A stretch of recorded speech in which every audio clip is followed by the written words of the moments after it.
Do you want to know how you apparently jump timelines or parallel universes? So say you have a favorite mug. Obviously, it's your favorite mug. You would never want to break it. Sure. You do something that's so out of the norm for you. So take your favorite mug and literally just smash it. And that kind of causes some sort of craziness to occur, and you jump a timeline, and now you're in a new timeline. I did not know that. Yeah. So if I'm having, let's say, crushing debt and horrific financial problems, I can just smash something that I love. Yeah. And everything's going to be great. Apparently. Perfect. Or could be much, much worse. You don't have control over your timeline. That's all hypothetical. Allegedly. Allegedly.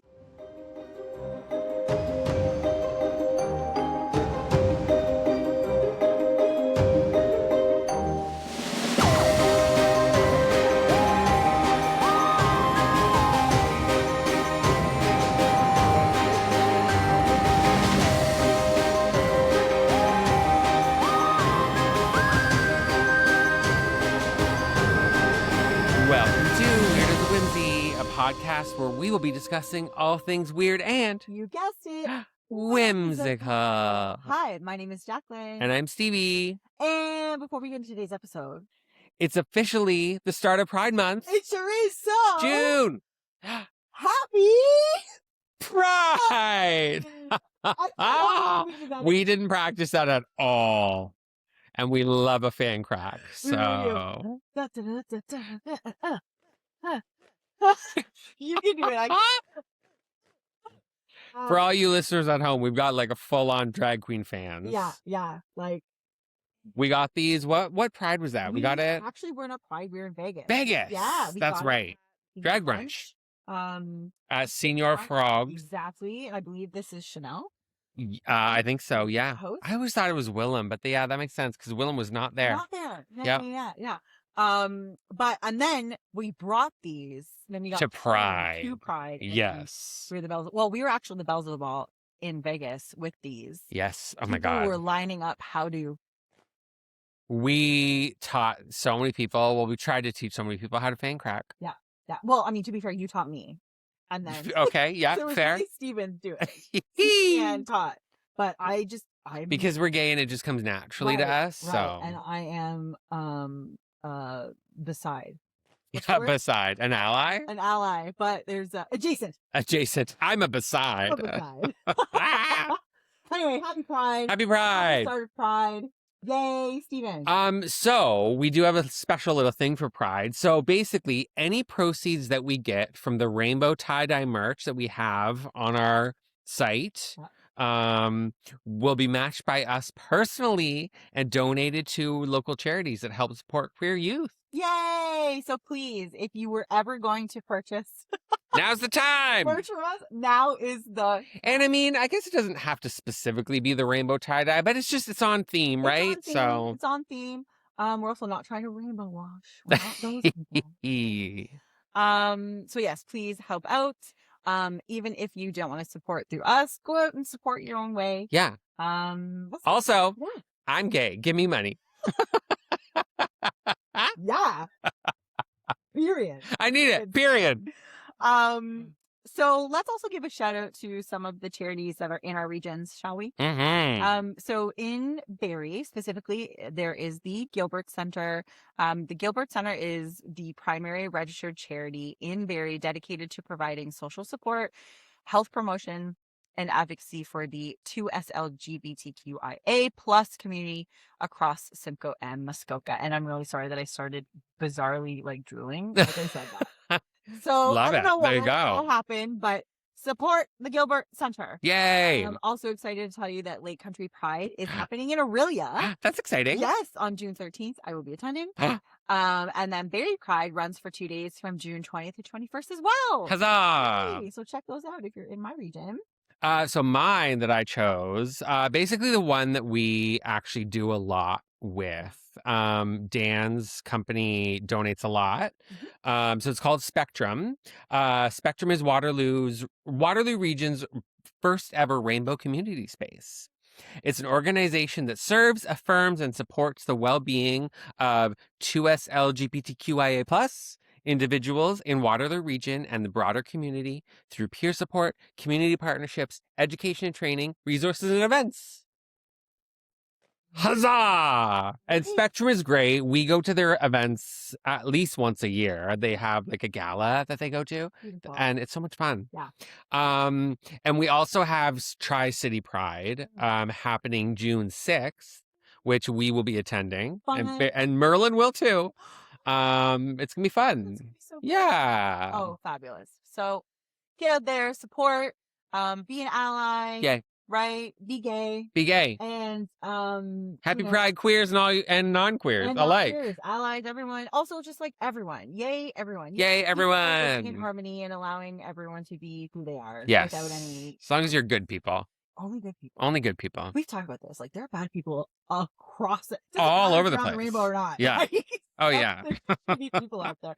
But anyways, yay for Pride. Yay for Pride. Yay for being who you are. Right? Huzzah. Yay for being, fellow weirdos with us. Yay. And with that, let's get into what we're talking about today. Let's do it. Ooh. So today we're talking about time travel, time jumps, glitches, and other time-bending theories. Ooh, wibbly wobbly, timey-wimey. Timey-wimey. Also, pin in it for a second. Oh, okay. So I listened back to, of course, because we always listen to our podcast after. Yeah. We've mentioned this before. I never remember what we say. Never. So I just have to be like ready for what people are like. Why did you say X, Y, Z? I'm like, I don't know what you're talking about. No recollection. So I did. I was starting to listen to the part where we were talking about the Youngblood show and how he's like, somebody want to take me home. Clearly, in my brain, started to do an accent and then just stopped halfway through. Okay. So bad. I retold the story to my friends at work and I nailed his Birmingham accent. Birmingham? And I'm like, why couldn't I have done that on the podcast? Because it was so good. Anyways, I digress. There you go. Back to the episode. So I feel like this is going to be one of those episodes where we don't know what we're talking about. No clue. Even though we're reading and, describing what I actually wrote. Yeah. And created. And I've seen every Doctor Who episode. It's confusing. There's just, the research is hard to understand. It's hard to wrap our soft little brains around it because, physics. Physics. I don't know about you, Stephen, but I did not take physics in school. Did you? Oh, I aced my physics. No, I'm kidding. I have no. I think everyone is well aware that we are not pros in this by any means. I think it's cool and amazing and interesting. I took the astronomy sort of science. Ooh. Okay.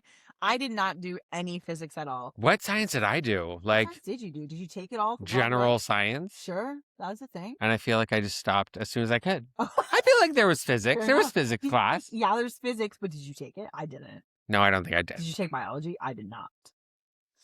I dissected a pig. I guess you did do biology. Yeah. That was very. That was actually a lot of fun. I loved it. I refused. I boycotted the. Fair. I walked out of the classroom. Did you really? Yes, I sure. Did you fail the class? No, are you kidding me? I aced everything else. It wasn't pure. So, when they made us do that, it was general science. So it was like a chapter. What do they call them? Not curriculum. Anyways, it was like that particular few weeks of learning about biology. Yes. I aced everything else, so I was fine. But there you go. Fully had a discussion, a conversation with the teacher. To be like, I refuse to do this, and he was like, fair enough. He also was like, I don't. He was probably also the gym teacher. He wasn't. But it was Mr. Gardner, for those who went to Parkside. No. Did he also go to Highland? There were two Mr. Gardners. Oh. The gym teacher, Mr. Gardner, went to Highland. That's why I said that then. Yes. Okay. Yeah, no. This Mr. Gardner was a very hot science nerd. Ooh. We also had Mr. Sandahar, and he was very attractive as well. Love it. We love a hot nerd. Oh, my God. Anyways, we were once again spiraling. Is anyone surprised? It's going to happen a lot, party people, especially because science and research. Yep. All right, let's get into it, Stephen. Let's dive in. So, when physicists talk about time travel, they aren't talking about the DeLorean, unfortunately. They are looking at the math behind Einstein's general relativity, which treats space and time as a smooth, flexible fabric called the space-time. Let's break down some of the theories that our species have developed about this incredibly whimsical and yet quite possibly plausible topic. Let's do it. Whimsical and plausible. Exactly. That should have been the name of the show. Oh my God. I love that. Show. That's perfect. Plausible. Weird as Whimsy, A.K.A. Whimsical and plausible. Why don't we do like a session on like whimsical yet plausible? I like that. Okay, cool.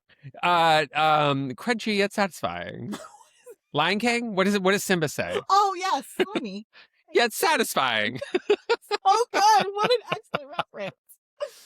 All right, let's start with the block universe or eternalism. So this philosophical and physical theory suggests that time does not flow at all. Instead, the past, present, and future all exist simultaneously in a massive, unchanging, four-dimensional block, let's say, of ice. In this view, yesterday isn't gone. Tomorrow already exists, and we just have to be experiencing our slice of the time block right now. I've heard this before. Yeah. It's very interesting. Blows my mind. Blows my mind. Next, we have wormholes, which also known as Einstein-Rosen bridges. Nailed it. Just like in Stranger Things. Stranger Things, that's right. Connecting Hawkins to the Upside Down, right? And then, spoiler alert, Upside Down to other things. Yes. If you haven't watched it. So these are hypothetical tunnels through the fabric of space-time. If you could stabilize a wormhole and accelerate one end of it to close to the speed of light, a traveler stepping into the stationary end would instantly exit the moving end at a completely different point in time. Right? Because you are here, you step in, it's moving. So you're like, you're sucked through, right. But it's an instant thing. Yeah. Are you getting it, party people? Because we are. Huh? Okay, let's move on to the Tipler Cylinder. So, proposed by physicist Frank Tipler, this theory suggests that if you take a massive object, dense enough to say, be a black hole, you stretch it into an infinitely long cylinder and spin it at a near speed of light velocity, it would warp space-time so severely that it would cause a closed time-like curve, or a CTC for those who know. So if you flew a spaceship in a precise spiral around the spinning cylinder, you would loop back into your own path. Interesting. But you need a spaceship for this specific one. I was really going to try it, and unfortunately... Darn. Just don't have a spaceship. They're getting more common, though, so we might get one soon. Fair enough. So let's talk about temporal paradoxes and the rules of relativity. Let's do it. The moment you introduce backward time travel, reality threatens to break. Sure. Physicists have proposed a few rules to handle the inevitable logic knots. Sure. Logic knots. You have to have them. You have to have them.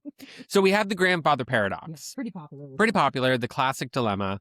Pretty much like Back to the Future here. Yeah. If you go back in time and accidentally prevent your grandparents from meeting, you were never born. But if you're never born, you can't go back in time to stop them. Listen. Wibbly wobbly timey-wimey. Also back in time. Yeah. Do you know that one? Sure. Okay. Let's go over the multiverse solution, or the many worlds interpretation. Love a good multiverse. Yeah. So quantum mechanics offers a clean escape hatch. This interpretation suggests that every time an action is taken, the universe then splits into parallel branches. If you travel back and alter history, you aren't changing your own past. You're simply stepping onto a brand new branching timeline. Which I like this one. Yeah. And I've heard it a lot. And I mean, a lot of deja vu has to do with this, because that would have been excellent to me. Yeah. We're doing it now. We're doing it now. Look at you. Oh.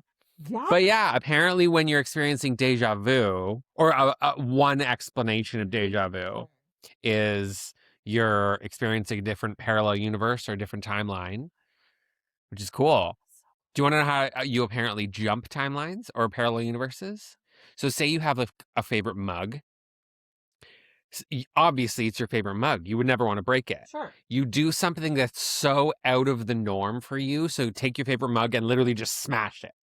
And that kind of causes some sort of craziness to occur, and you jump a timeline, and now you're in a new timeline. I did not know that. Yeah. So if I'm having, let's say, crushing debt and horrific financial problems, I can just smash something that I love. Yeah. And everything's going to be great. Apparently. Perfect. Or could be much, much worse. You don't have control over your timeline. That's all hypothetical. Allegedly. Allegedly, especially the part about crushing debt. Okay. So, wow, that's really interesting. Yeah. Thanks, Steven. You're welcome. Huh. So next we have the Novikov self-consistency principle. Sure. Sure. Simple. Just everyday conversation. Yeah. This theory argues that the universe is inherently stubborn. Must be a Taurus. Must be a Taurus. It asserts that if you travel to the past, the laws of physics will actively prevent you from changing anything that would create a paradox. If you tried to pull a trigger, the gun would jam. Your actions in the past are already baked into how history played out. So really, there's nothing you can do or change. Yeah. Universe will intervene. So I also wanted to explore some compelling lore and, of course, urban legends. Okay. P.S. If you have not listened to our urban legends episode. Last week, right? Yes, last week. Stop what you're doing. Go back. Not last week. Last week now. Well, what? Oh, ago. right. Wibbly wobbly, timey-wimey. How on? Oh, right? Yes, a couple of episodes by the time this one airs. Go back and listen to urban legends. Yes. And send in some urban legends that you are fans of and maybe we didn't talk about. Yeah. Or not urban legends. It could be anything. Yes. Have you experienced a time glitch? Write in. Write in. Let us know. Back to the episode. So while science plays with math, internet culture and history have served up some genuinely haunting tales of people who allegedly slipped through the cracks of time. Love that. Or have they? Dun, dun, dun. Let's look. So let's start with the Moberly Jourdain incident in 1901. So 1901. A minute ago. Just kind of in brief here. So two highly academic British women, Charlotte Moberly and Eleanor Jourdain, were walking the grounds of the Palace of Versailles. Suddenly, they claimed that a strange, oppressive feeling washed over them. At the time, this landscape then changed. People looked different, and they encountered figures dressed in 18th century attire, including a woman that they were convinced was Marie Antoinette herself, sketching on the grass. How would they know? I mean, they would have known who Marie Antoinette was. Yeah, I guess so. They would have learned about her. Yeah. A pretty big deal. Fair. They essentially stumbled out of 1901 and into the late 1700s before walking back into their own time. So I did a deep dive on this. It's involved. I'm not going to spend a ton of time going, but essentially these women, their entire lives were adamant about what happened, what they saw. They also revisited that area of the park several times, or the palace, I should say, and they never were able to recreate this sort of time warp journey. The time slip type thing. Yeah. But a couple of sort of theories have come into play. And Stephen, when we were talking about it offline, you guessed one. So let's just go over quickly the prevailing theories of this. And I mean, here's what I love about it. In 1901, it's not like you can just create a fake movie using AI and stuff. Right? Yeah. It's just these two women's word. And were they super bored and maybe came up with this on their own? Could be. Sure. That could be something. But let's just briefly go over it. I'm getting this particular information from discoveryuk.com. I'm just going to read it straight from their site. Okay. So, number one, it could be a time slip phenomenon. Sure. There you go. Could have actually happened. Could have happened. We don't know.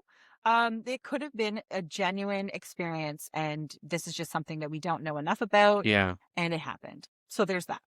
The other thing that's really interesting is they actually, after they got back from this 1700s sort of time loop, so they claim, they started to map out Versailles exactly how it was prior to 1901.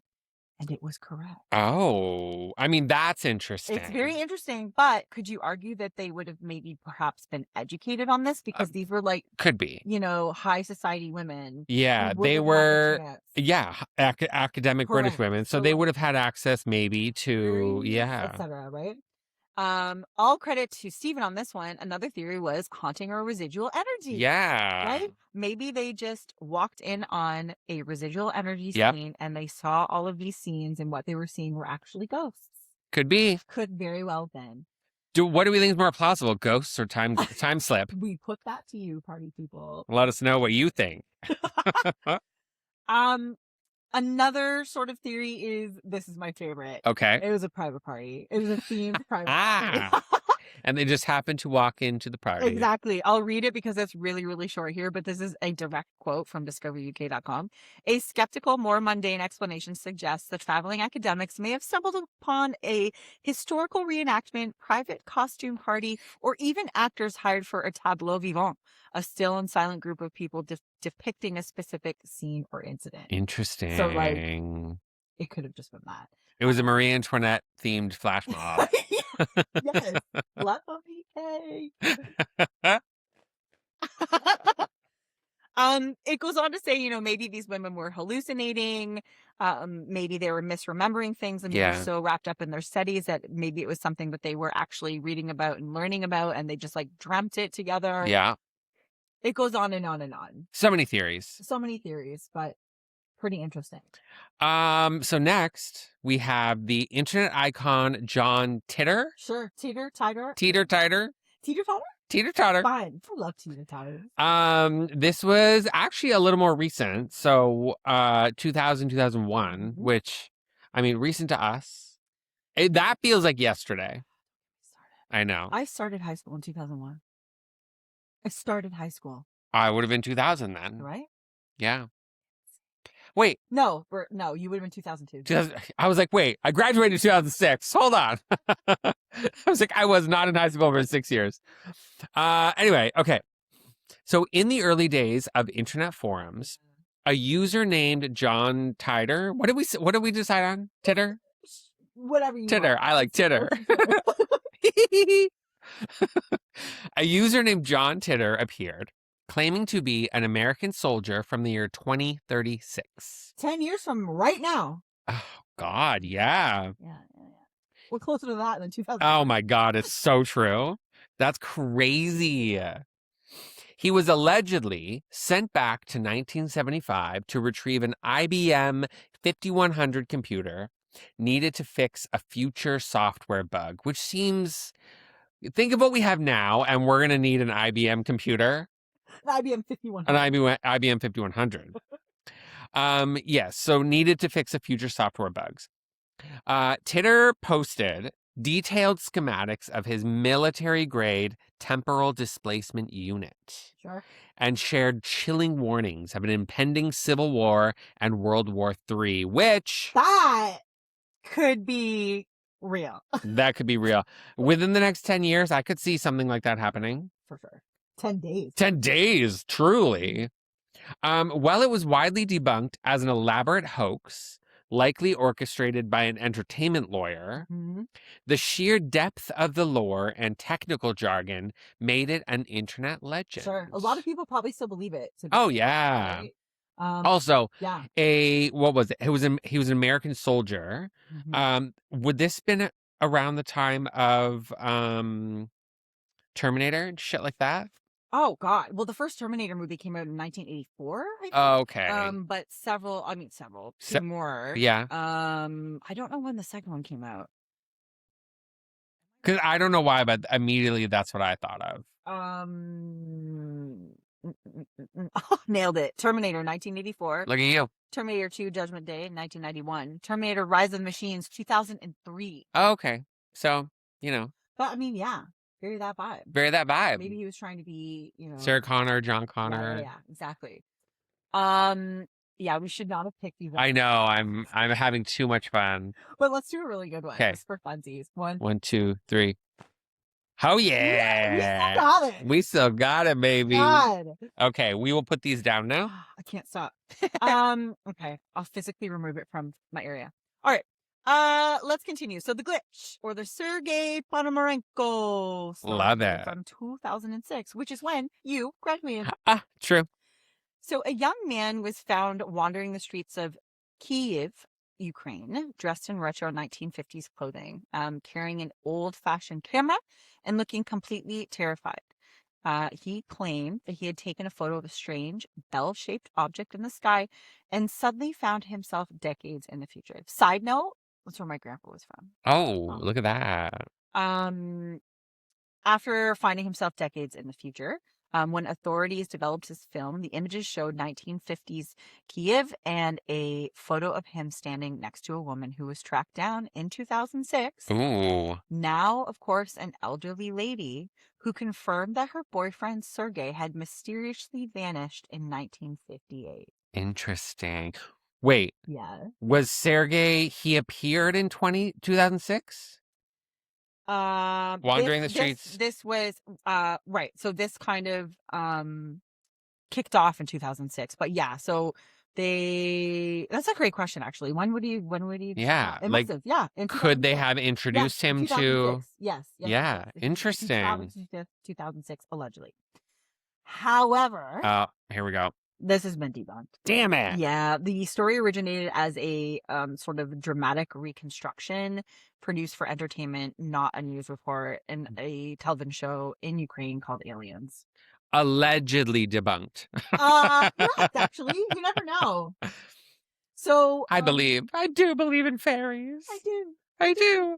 You don't know how badly I want to reach for this fan.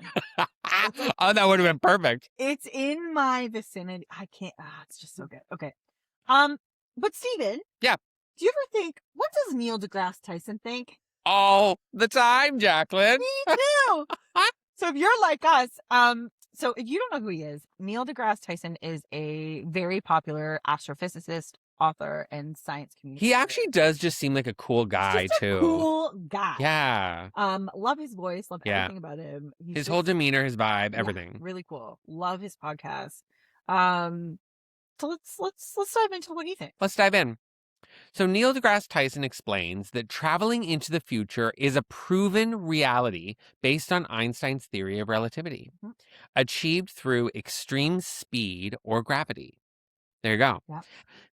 However, he considers traveling to the past to be highly improbable, noting that it would require theoretical mechanisms like wormholes and would lead to deep casual paradoxes. Crazy. As opposed to serious non-casual. Here are a few of his thoughts and theories that he's expressed in various ways over the last few years. Right. So this is all kind of taken from a variety of different interviews and pieces that he's kind of released. Okay. So let's go over traveling to the future is real and let's why do he it. thinks that. You can go forward, you can't go back. So we are already traveling into the future, of course, right now. It's happening in this moment at a rate of 1 second per second. Hey, wait, guess what? What? I'll be in the future now. We're in the future. Now. And actually, you listening are in our future currently. And our past when it comes out. Oh my God. Mind blown. Right? Nerds. So nerdy. Okay, so we are traveling at a rate of a second per second. Yeah. But physics allows us to fast forward into the future relative to everyone else. Okay. I mean, yeah. So time dilation via speed. Under Einstein's special theory of relativity, the faster you travel relative to an observer, the slower your clock ticks. Oh. If you were to travel on a spaceship at speeds nearing the speed of light, you would age very slowly. When you were to return to Earth, centuries could have passed for everyone else. Yeah. While you would have only experienced a few years. That's why any of those like mutants or superheroes that have super speed, they age a lot faster compared to everyone around them because well. Yeah. Are millennials super speed? Maybe. We're all aging so well. So well. It's speed and microplastics. Oh. Well, Wah, wah. So time dilation via gravity. Okay. Under the general theory of relativity, time ticks slower in stronger gravitational fields. Okay. Being near a massive object like a black hole would also cause time to pass more slowly for you compared to the people farther away. Right. So cool. That makes sense, Yeah. I think. I'm Sure. just going to say that. I'm just going to say it does. So we have the impossibility of traveling to the past. Tyson is skeptical of traveling back in time, largely aligning with the late physicist Stephen Hawking. R.I.P. I was going to say my namesake, but not at all. Just same name. Great. The correct way of spelling it, though. So good. So good. If backwards time travel could theoretically exist, Tyson points to solutions in Einstein's equations involving wormholes. Of course, hypothetical tunnels that act as shortcuts between 2 points in space and time. By moving the openings of a wormhole relative to each other or placing one near a massive object like a black hole, a time difference is created between the two ends, as we kind of illustrated earlier. Yeah. While this could theoretically allow someone to step back in time, physicists still expect that unknown laws of nature would prevent you from altering history. There you go. Next, we have the space travel problem. That old chestnut. That old chestnut. Tyson frequently highlights a humorous but fatal oversight in science fiction time machines. The Earth is constantly moving, spinning on its axis, orbiting the sun, and hurtling through the expanding universe. If a time machine only sent you back in time without moving you through space, you would emerge in deep, empty space. Yeah. Because the Earth would have moved millions of miles away from that specific coordinate. Any functional time machine would also have to be an incredibly precise space machine. So if you think of the movie Time Machine, Yes. with Guy, what's his name? Oh my God. Is it Guy Pearce? From Memento? Is that the same guy? I think so. Yeah. Guy Pearce. Time Machine is a great movie. I love it so much. But he's from back in the day, builds a time machine. It stays stationary. Which is a problem. Which is the problem. Yeah. So, yeah. Also, do you remember that Doritos commercial where this kid like builds a time machine and it's like $5 and he's like, all I've got is this bag of Doritos, and the kid's like, sure. So he gives him his Doritos and he's inside and he's just like shaking it. And he puts an alien mask on his dog. Oh my God, yes. So cute. I love it. I don't know why I just thought about it right now. Love. But yeah, exactly. Great. Yeah. Well said, Steven. Thanks. So let's move into a couple sort of clips that sent people reeling. Okay. Do you remember those clips that sent everyone into a frenzy, claiming that women in 2 different clips were like talking on cell phones? Yes. Yeah, let's get into that. So here's sort of a breakdown of what's happening in both of those videos. Okay. We will post the actual clip. We say it all the time. Okay, back to the clips. So let's do the first one. I'll talk about the first one. You can do the second one. So the 1938 factory footage, or the Leominster clip. So it shows a group of young women walking out of a brick factory building. One woman in a light-colored dress is smiling, laughing, and holding a small, dark object tightly against the side of her face, as if she's chatting on a modern-day cell phone. There you go. We've seen it, right? In reality, this one actually got solved by the internet in 2012. A commenter claimed that the woman was actually her grandmother, Gertrude Jones. Could you imagine if you were watching? Can I tell you, I always think that if there's like old footage in Ukraine, I'm like, oh, that'd be cute. Yeah.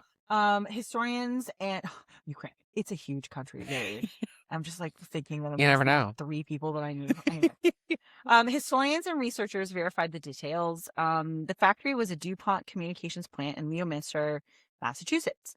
DuPont's industrial communications department was actively experimenting with wireless telephone technology at the time, which was 1938. Yeah. Gertrude was 17 years old and had been given a prototype of a wireless radio handset to test out. She was walking outside the factory, speaking into the device to a scientist who was holding another prototype nearby, completely unaware that her tech trial would baffle people nearly a century later. Wow. Isn't that cool? Wait, so they had this like wireless phone technology back then? They were working on prototypes for probably because like you had to be close by. But yeah, like walkie-talkie type stuff. Yeah. Pretty cool. Okay. So the other legendary clip that constantly gets lumped into this category comes from behind-the-scenes footage of Charlie Chaplin's 1928 silent film, The Circus. During a scene outside a movie theater premiere, an older woman walks past the camera wearing a long coat and a hat. Her hand is clamped firmly to her left ear, and her mouth is moving rapidly as she walks alone. Because of her hand position and posture, it looks exactly like someone walking down a modern city street trying to hear a call over traffic. However, in reality, the explanation is unfortunately far less high-tech, but incredibly practical. It was almost certainly a carbon amplifier hearing aid. Sure. There you go, one of Makes those. sense.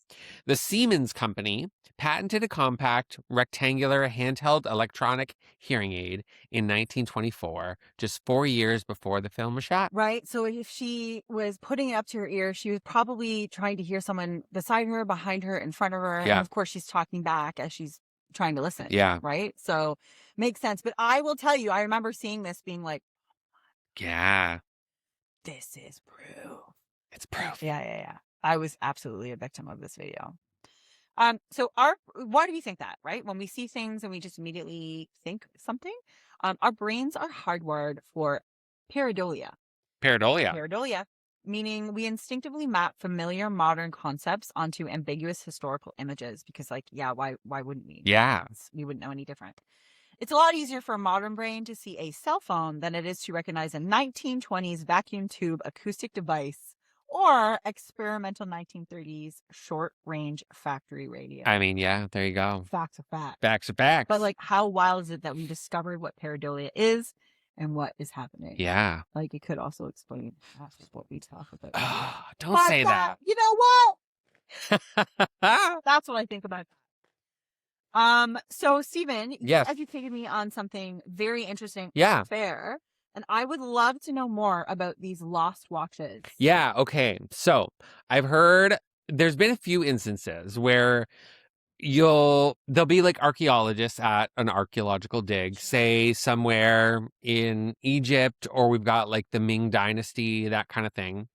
And they'll be digging, they'll be doing their thing, and they will unearth like say like a watch from, I don't know, just like a watch. Yeah. Any kind of watch that we would have. Casio. Swiss is one of them. Okay. That Swiss watch is actually from one of these stories. It says Swiss right on it. It's a Swiss pocket watch or like a wristwatch. Okay. And they unearth it, and I couldn't find exactly if it was like aged like it was back from the day, or if maybe just being dirty and underground for a while, it looked old. But this happens all the time, and they've found rings in our archaeological digs that will have like a, you know how they'll like imprint, have a little imprint, a stamp, sterling silver. Yeah. Or something. That would not have been there back in ancient Egypt or the Ming Dynasty, things like that.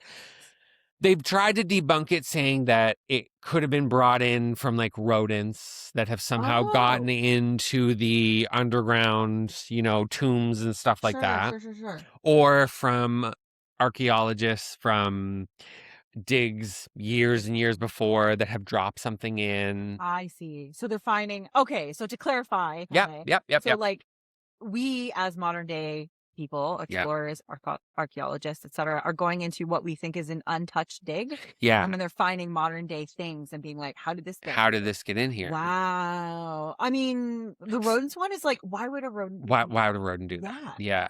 Interesting. And a lot of them it's very hard to actually prove. Oh, sure. They're just coming up with these theories, right? So again, trying to explain away things we don't understand. Exactly. What a great share. So yeah, it could be time travelers going back to like ancient times and then dying in a tomb, or time travelers having all the knowledge that you know have become kind of like a pharaoh or something like that, and then buried in the pharaoh tomb. What would you do? Okay, man, how are we for time? Are we okay? I think so, yeah. Okay. We're fine. So what year, I think we've discussed this before, but if you could travel anywhere and live any decade, we've definitely talked about this before.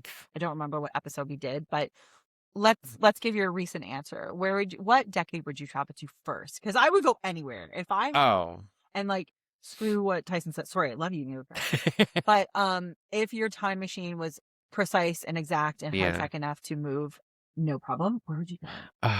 So tough. Where would you go first? I mean, I've always been fascinated with like ancient Egypt. Oh yeah. And I would love to go there. Great answer. Yeah. Oh, Love it. Also, I know it's dirty, but like Victorian era, like London and like Jack the Ripper times. Ooh, try and catch him. Yeah. Or way back in the day when like the druids and stuff were like the building Stonehenge and like seeing all of that being built. Yeah. I would love to see the world before human beings touched it. 1,000%. Yeah. Oh yeah. Yeah. Like Back when like the like mega fauna and flora were around, like even before dinosaurs. Yeah. No, just like, and it's a chunk of rock. Yeah. Well, nothing. I would fast forward a little bit because I want like the epic giant trees. Fair like enough. the earth used to be covered in like giant mushrooms and mega flora, like massive leaves and like. Which, by the way, stay tuned. Oh yeah. No, but that's a great call. I think that would be so cool. That'd be cool. I'd like to go to the like Paleolithic. Just see them.